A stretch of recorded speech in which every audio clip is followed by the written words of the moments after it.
100,000 years ago, revealed something shocking. These earliest members of our own species, Homo sapiens, carried early Homo sapiens before eventually vanishing. Their existence was only detectable through DNA. No one had ever found their bones. No one had ever excavated their tools, but they had existed. They had left genetic traces in modern human populations. And they had contributed genetic material that shaped who we are today. The more archaeologists looked, the more they realized that human evolution was far messier than the clean, linear narratives presented in textbooks. We were not the result of a straight line of descent. We were the result of constant interaction and genetic mixing between multiple human species across hundreds of thousands of years. One of the most profound implications of this new understanding concerns the very nature of speciation, the process by which one species divides into two distinct species. When Neanderthals and modern humans are compared genetically, they are different enough that they are classified as separate species. Yet they could produce fertile offspring. Children born from Neanderthal mothers and modern human fathers, or vice versa, could survive and reproduce. This directly challenges the classical definition of species, which holds that members of different species cannot produce fertile offspring. The DNA evidence suggests that the boundary between Homo sapiens and Neanderthals was not absolute. It was porous. They were distinct enough to be classified. Separately, yet not distinct enough to be completely reproductively isolated. The genetic distance between them was roughly equivalent to the genetic distance between different populations of modern humans. In other words, Neanderthals were not as different from us as we once believed. They were more like distant cousins than entirely separate beings.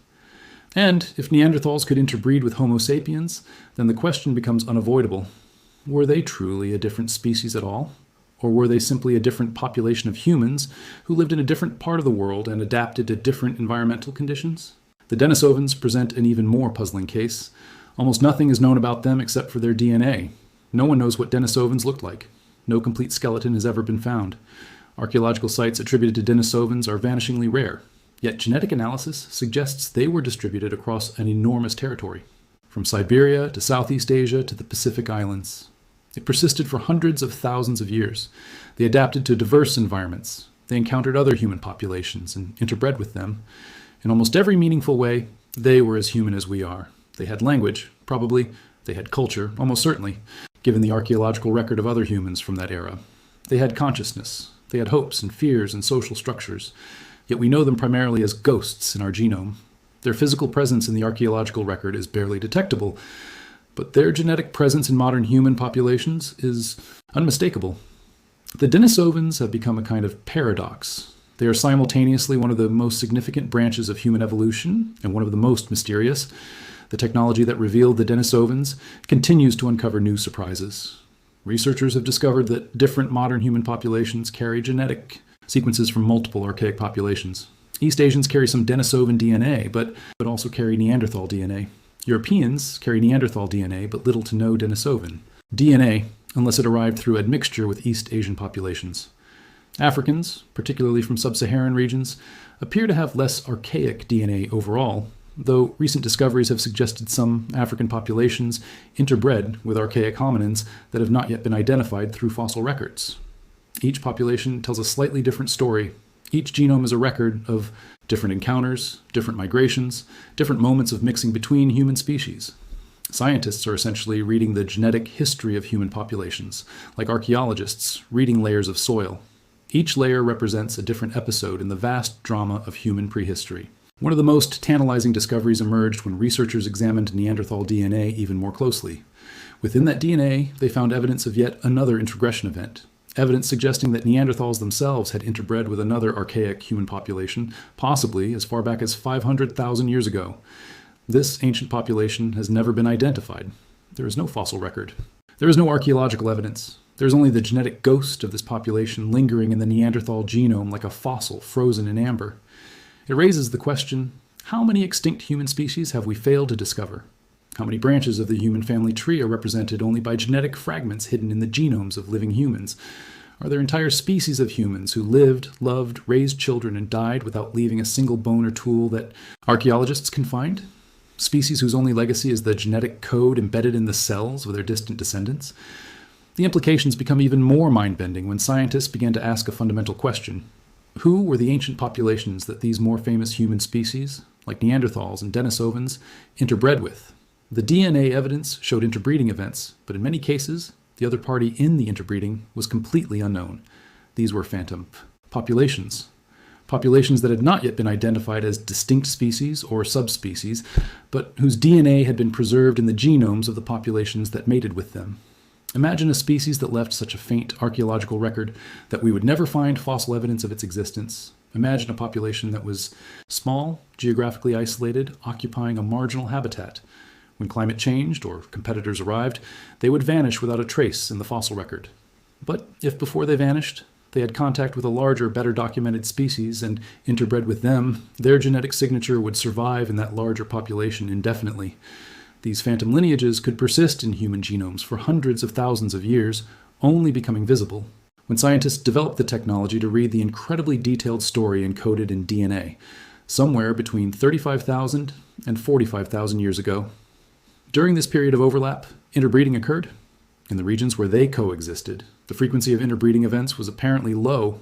Most of the Neanderthal DNA in modern humans came from a relatively small number of mating events.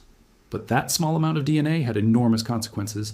Neanderthal genes appear to have influenced immune system development in modern humans. Modern humans carry Neanderthal variants of genes related to the immune response to bacterial and viral infections. Some of these Neanderthal genes appear to have been helpful. Others may have been harmful, increasing susceptibility to certain modern diseases like type 2 diabetes.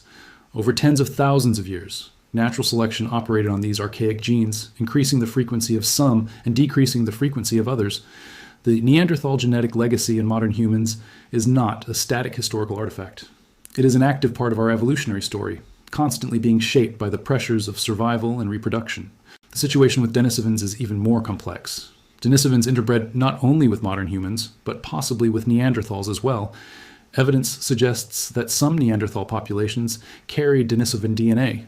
The exact timing and geography of these encounters remain unclear because the fossil and archaeological records are so sparse.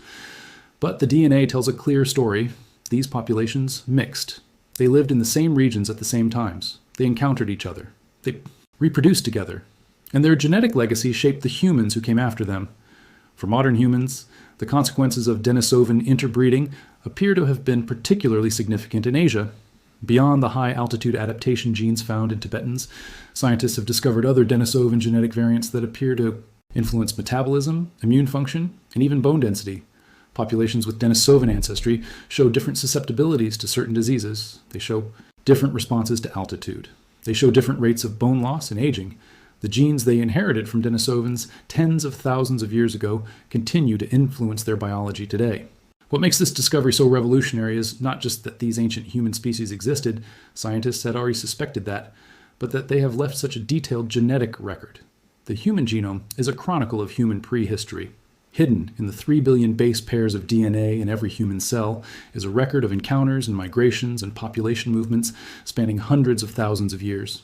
Every person alive today carries within their cells genetic material inherited from multiple sources. Modern Europeans carry genes from anatomically modern humans who migrated into Europe from Africa and the Middle East. They also carry genes from Neanderthals who lived in Europe for hundreds of thousands of years before modern humans arrived. They carry genes from other modern human populations who migrated into Europe from different directions and at different times. Their genome is a palimpsest, a document with multiple texts written on top of each other, each one representing a different chapter in the vast history of human populations. The technologies that made these discoveries possible represent one of the greatest advances in science. For decades, scientists tried to extract ancient DNA from fossilized remains and failed repeatedly. DNA degrades rapidly after an organism dies. Heat, moisture, microbial activity, and chemical breakdown all work to destroy DNA molecules. After tens of thousands of years, DNA is typically fragmented into tiny pieces, chemically damaged and contaminated with modern DNA from handling.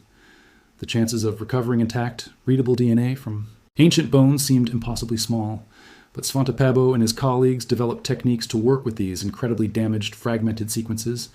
They created computational methods to sort out the true ancient DNA from contamination. They developed technologies to sequence even severely damaged DNA. What had seemed impossible became possible. What had seemed like a dead science, studying organisms billions of years extinct, became viable. Ancient DNA was not just possible, it was revolutionary. The consequence of this revolution has been to fundamentally reshape our understanding of human evolution. We now know that the modern humans, who eventually spread across the globe and built civilizations, were not pure genetic descendants of a single ancestral population. We are hybrids. We are the product of thousands of years of encounters and matings and mixing between different human populations. The pure, unmixed lineage is a fiction. There has never been any such thing. Every human population is a blend of genetic contributions from multiple sources. Modern Europeans are a mixture of Neanderthal and modern human DNA. Modern Asians are populations that have not yet been identified. The human story is not a story of conquering other human species.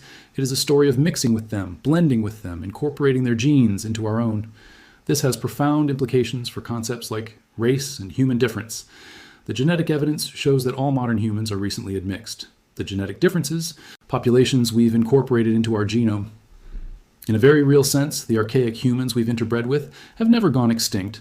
They live on in our genes. They continue to shape our biology. Their DNA guides our immune response. Their genes influence how our brains develop. Their genetic innovations help us survive in particular environments. They are not separate from us. They are part of us. The continuing work of ancient DNA researchers continues to reveal new surprises. Scientists have recently begun to analyze DNA from even more ancient human remains, hominid species that lived hundreds of thousands or even millions of years ago. The data is beginning to paint a picture of human evolution that is far richer and more complex than previously imagined.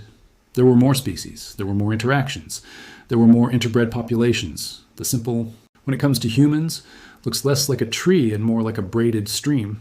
Multiple channels of genetic flow constantly intertwining and separating. Perhaps most remarkable is that this entire transformation in our understanding of human evolution has occurred within the last couple of decades. In the year 2000, we did not. Their particular culture, their particular way of life, their particular adaptations to their particular environments, all vanished. But their genetic material did not vanish. It was incorporated into the populations of modern humans. In that sense, Neanderthals did not truly go extinct. They merged with modern humans. They became part of modern, living evidence of an ancient encounter between different branches of humanity. The full implications of this discovery will take decades to understand. Scientists are still working to identify which modern traits and diseases are influenced by archaic DNA. They are still mapping the geographic distribution of different archaic genetic variants. They are still developing theories about what selective pressures led some archaic genes to persist, while others were eliminated. But already the big picture is clear. Human evolution was not a story of one species gradually changing into another. It was a story of multiple human species existing simultaneously, encountering each other, sometimes competing, sometimes cooperating, and ultimately blending to us through the language of genes. They influence how we process oxygen and how we fight infection and how we metabolize food. They shape the species we became. And now, for the first time in human history, we have developed the technology to listen to what they are saying, to read their stories written in the most fundamental language of life. The story of human evolution, as told by DNA, is far more beautiful, far more complex, and far more interconnected than we ever imagined. It is a reminder that we are not separate from nature.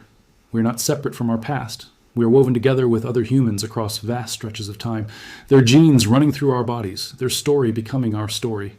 In every cell of our bodies, we carry the evidence of encounters that happened tens of thousands of years ago. In every breath we take, we express proteins built according to genetic instructions written by ancient humans we will never meet. We are, quite literally, living proof that the boundaries between species are not absolute, that extinction is not always final, that the greatest journey in human evolution has not been the journey from Africa to every corner of the globe, but rather the journey from many different human species into one. And that journey continues still in the billions of humans alive today, each one a vessel containing the genetic legacy of a vast, complex, interconnected family tree that stretches back hundreds of thousands of years into the deep past.